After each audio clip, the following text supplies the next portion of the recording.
जी, अस्सलाम वालेकुम। उम्मीद है कि आप तमाम दोस्त खैरियत से होंगे और आज का दिन भी ट्रेडिंग के हवाले से अच्छा गुज़रा होगा। आज मार्केट का हाई अच्छा था।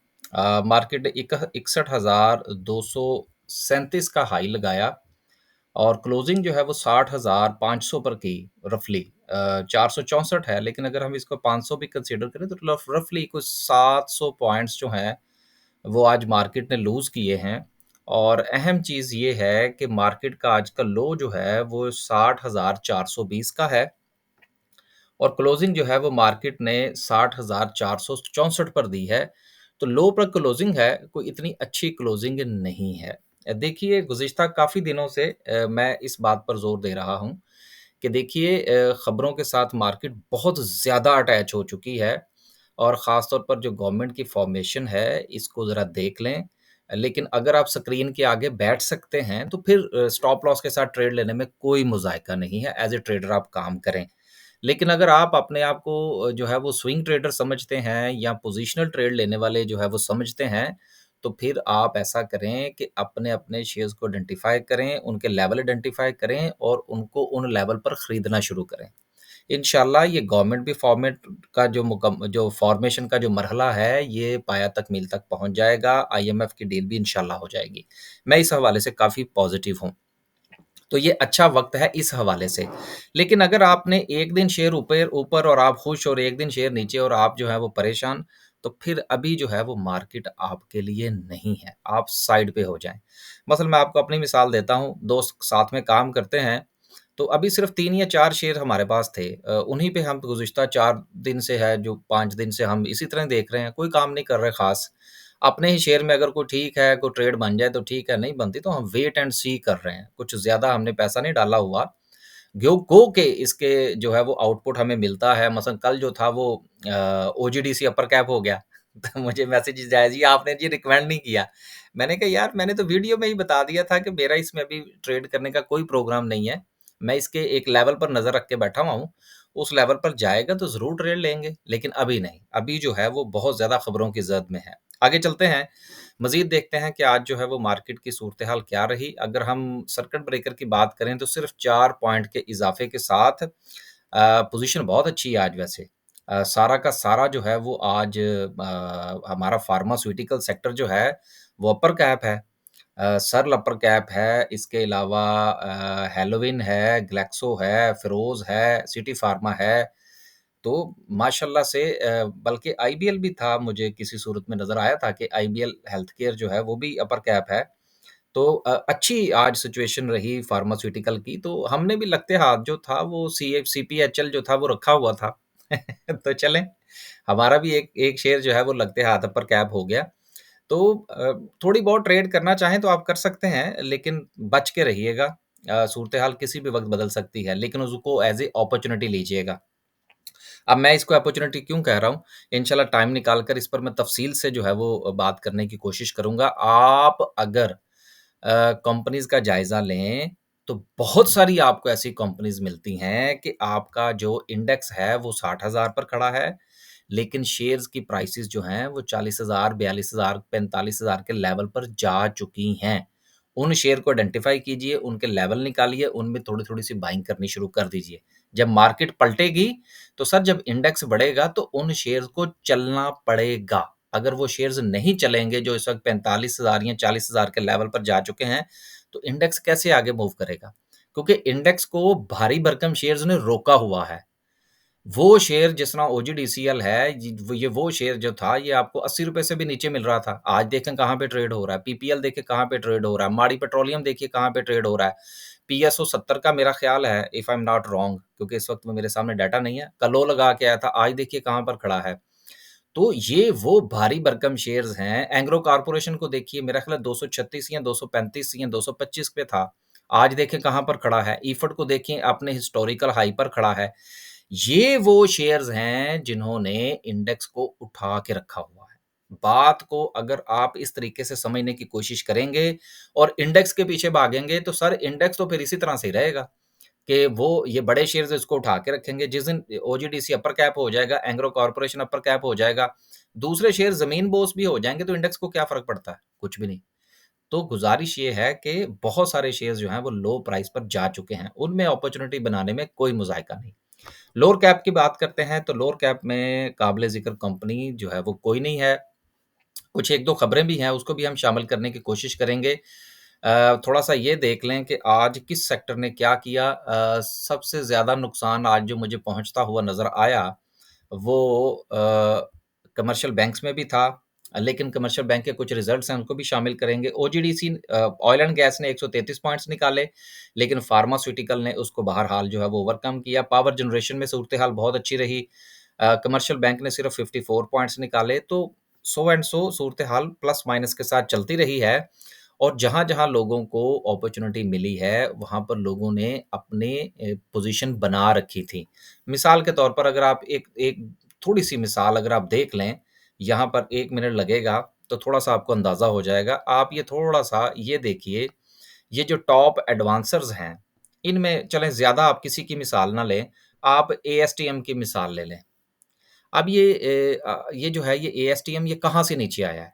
ये इसका आप जाके डाटा निकाल लीजिए, आपको अंदाज़ा हो जाएगा कि क्या रीज़न है। फिर होता ये है कि हमारी नज़र चूँकि उन शेयर्स पर होती है जो बड़े शेयर्स हैं, ओजीडीसी, पीपीएल, पीएसओ इस तरह के एंग्रो कॉर्पोरेशन हम इनको देखते रहते हैं, जो दूसरी अपॉर्च्युनिटी है वो मिस हो जाती है।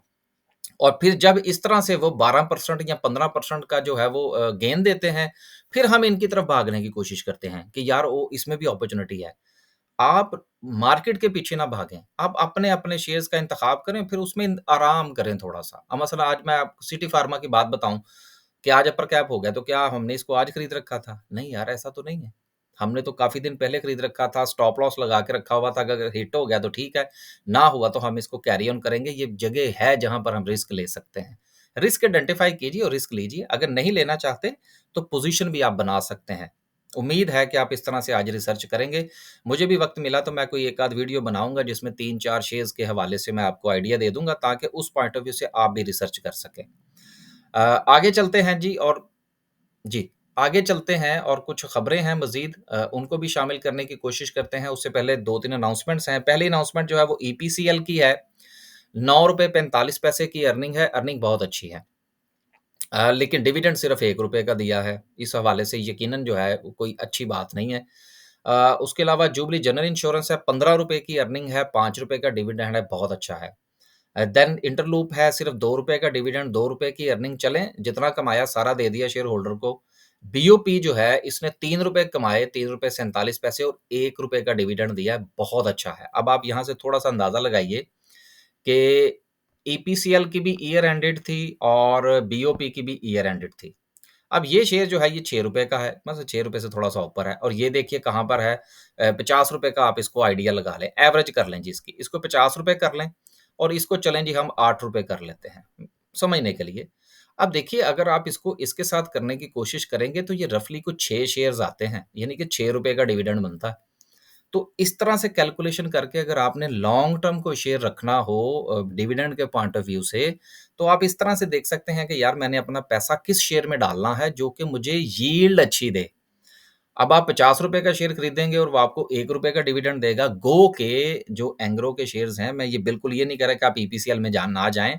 कंपेयर करके देख लें कि जो एंग्रो के शेयर्स हैं, यकीनन वो बहुत अच्छे हैं। लेकिन कंपैरिज़न आपने इस तरह से करना है कि कितना पैसा डालें कि रिटर्न ऑन इन्वेस्टमेंट जो है, वो आपकी अच्छी होनी चाहिए। तो यहाँ से इस तरह से आप आइडिया निकाल लगाएँ और बिस्मिल्लाह करें, कंपनीज़ के अंदर उतार-चढ़ाव चलता रहता है।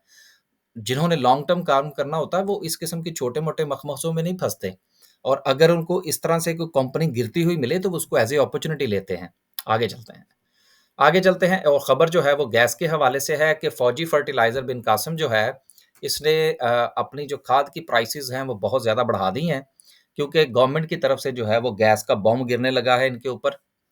मैंने 2-3 खबरें देखी हैं अ, किसी की तरफ से जो खबरों से ये पता चलता है कि जी उन्होंने अभी प्रपोज़ल दी है, कहीं से ये ट्रांसलेशन हो रही है कि जी वो बढ़ा दिए हैं। मैंने जो 2-3 खबरें पढ़ी हैं, उससे अंदाज़ा ये हो रहा है कि शायद अभी प्रपोज़ल ही है, इनको मुकम्मल तौर पर 100% इम्प्लीमेंट नहीं किया गया। लेकिन ये मेरी जो ऑब्ज़र्वेशन है, ये गलत भी हो सकती है। मैं आज मज़ीद तहकीक करूँगा इसके ऊपर क्योंकि मुख्तलिफ़ अख़बारात हैं ये खबरों को तोड़-मरोड़ कर बयान करते हैं। चूँकि गवर्नमेंट तो है नहीं इस वक़्त और कोई गवर्नमेंट का नोटिफ़िकेशन अगर मेरी नज़र से गुज़रेगा या आपके पास हो किसी के पास, तो मुझे ज़रूर भिजवाइएगा, फिर इंशाल्लाह हम उसको कल जो है वो शामिल कर लेंगे। लेकिन आपको याद होना चाहिए कि मैं काफ़ी अरसे से ये बात कह रहा था कि ये गैस का मामला जो है, ये ज़रूर बढ़ेगा। लेकिन अब देखना ये है कि किस कंपनी को कितना फ़ायदा और कितना नुकसान होता है। बढ़ेगी सबके लिए, लेकिन कुछ को मेरा ख़्याल है कि कहीं से कुछ न कुछ जो है, वो एडवांटेज मिलेगा। अब वो किसको मिलेगा, ये अभी कहना क़ब्ल-अज़ वक़्त है। कीमतें बढ़ेगी, अब कुछ लोगों का ये कहना है कि जी वो जितनी गैस की प्राइस बढ़ाएँगे, उतनी जो है वो जी इन ये गै वो खाद की प्राइस बढ़ा देंगे तो क्या फ़र्क पड़ता है? सर जी फ़र्क पड़ता है। जब ₹2000 वाला बैग ₹4000 का किसान को मिलेगा तो वो ज जहाँ पर उसने 2 बोरियाँ डालनी है वो 1 डालेगा। सेल्स कम होंगी तो प्रॉफ़िट कम होगा तो शेयर्स की प्राइस नीचे जाएँगी। सिंपल सा जो है वो आपने देखना है। डिमांड एंड सप्लाई के कानून के तहत ही स्टॉक मार्केट या दुनिया के तमाम बिज़नेसेस चलते हैं। तो ये कोई अच्छी खबर नहीं है बहरहाल और हमारी इकोनॉमी में भी जान नहीं है। ये भी आप ज़हन में रखें, जो जिसको कहते हैं अफ़ोर्डेबिलिटी, बाइंग पावर वो तो है नहीं। तो जब बाइंग पावर नहीं है तो प्राइसेज़ जो है वो हिट करेंगी तो मामलात ख़राब होंगे। आगे चलते हैं जी और आखिरी खबर जो है वो पीएसओ के हवाले से है कि पीएसओ ने एक मर्तबा फिर जो है वो ग्रीन जो रिफाइनरी है उसके हवाले से कहा है। देखिए ये फ़रमाइशी खबर है और ये ग्रीन रिफाइनरी अरामको के साथ किस सऊदी अरब यहाँ पे रिफाइनरी लगाएगा और ये होगा और वो होगा, ये अभी ऐसा मुमकिन नहीं है। ये फ़रमाइशी खबर है, मैं कम अज़ कम इसकी बुनियाद पर कोई पोज़ीशन लेने वाला नहीं। पोज़ीशन किस वक़्त होगी, किस खबर में जान होगी जब नई गवर्नमेंट फ़ॉर्मेट हो जाएगी और वो फिर खबर आएगी। कोई जाएगा, कोई मिलेगा, देन जो है वो कोई एग्रीमेंट होगा, फिर जाके कहीं ये पैसे लगेंगे। अदरवाइज़ ऐसा कुछ होता हुआ नज़र नहीं आ रहा। बस जी आखिर में जो है वो डिस्कस करते हैं हम आज की कैंडल को। कैंडल के पॉइंट ऑफ व्यू से पहली बात तो ये है कि इस वक़्त खबरें जो है वो गवर्नमेंट के हवाले से क्योंकि अच्छी नहीं आ रही, लिहाज़ा आप ज़्यादातर खबरों पर नज़र रखें, कैंडलस्टिक को थोड़ी देर के लिए ज़रा थोड़ा-सा इग्नोर करें। आज की कैंडल के पॉइंट ऑफ व्यू से बात करें तो आज वॉल्यूम अच्छा था, लेकिन आज की कैंडल अच्छी नहीं है। ऐसी कैंडल के बनने का मतलब ये होता है कि कल मार्केट जो है वो मज़ीद नीचे जा सकती है और जो 59,000 का लेवल मार्केट ने टच किया था, वो अगेन एक मर्तबा फिर जो है वो टेस्ट हो सकता है। लिहाज़ा अ, स्टॉप लॉस लगाना कल मत भूलिएगा। कैंडलस्टिक ये कह रही है कि कल मार्केट जो है वो काफ़ी ज़्यादा अंडर प्रेशर रहने वाली है। बस जी खुश रहें, आबाद रहें। आखिर में जो गुज़ारिश थी वो ये थी कि हमारा जो इन्वेस्टर का सेशन है, ट्रेनिंग सेशन दूसरा, वो हमारा है 24 तारीख को और इसके हवाले से हमने दोबारा अपडेट इसलिए नहीं किया था कि हमारे पास जो रिक्वायर्ड जो सीट्स थी वो फिल हो चुकी हैं। अभी भी कुछ लोग जो हैं वो मुझे कल भी एक साहब से की तरफ से जो है वो फ़ी मौसूल हुई, तो गुज़ारिश ये है कि अभी आप मज़ीद जो है वो इसमें इंटरेस्ट ना लें क्योंकि हमारे पास रिक्वायर्ड जो स्पेस थी वो पूरी हो चुकी है। हाँ, हमारा जो स्टॉक मार्केट का कोर्स फॉर बिगिनर्स है, उसमें आप इंटरेस्ट शो करें। मैं आपको थोड़ी-सी ये बात बता दूँ कि गुज़िश्ता मैंने तकरीबन कुछ 5 जो ट्रेनिंग सेशंस जो हैं, वो मैं करवा चुका हूँ। लेकिन पाँचों ट्रेनिंग सेशन में मुझे काफ़ी हद तक अंदाज़ा हुआ है कि लोगों के बेसिक्स क्लियर नहीं हैं।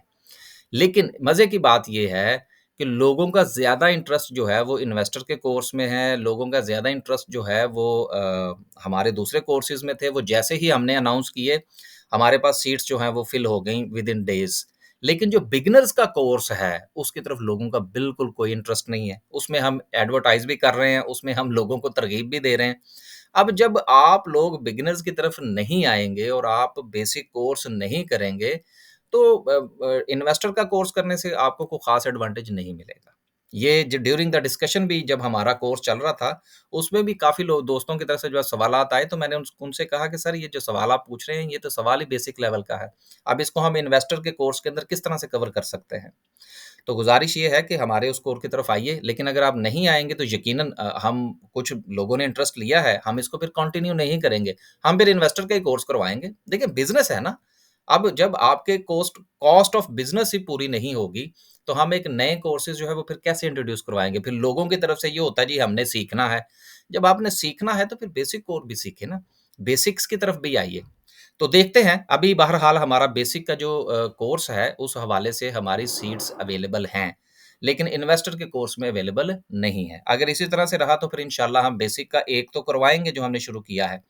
फिर उसके बाद फिर हम जो इन्वेस्टर को ही लेकर चलेंगे, जहाँ पर लोगों का इंटरेस्ट है, जहाँ पर डिमांड जनरेट होती है। तो डिमांड एंड सप्लाई के कानून के तहत ही सारे काम चलते हैं। ख़ैर वीडियो बहुत लंबी हो गई। गुज़ारिश ये थी कि कल जो है वो स्टॉप लॉस लगाना मत भूलिएगा। इजाज़त दीजिए, अल्लाह हाफ़िज़।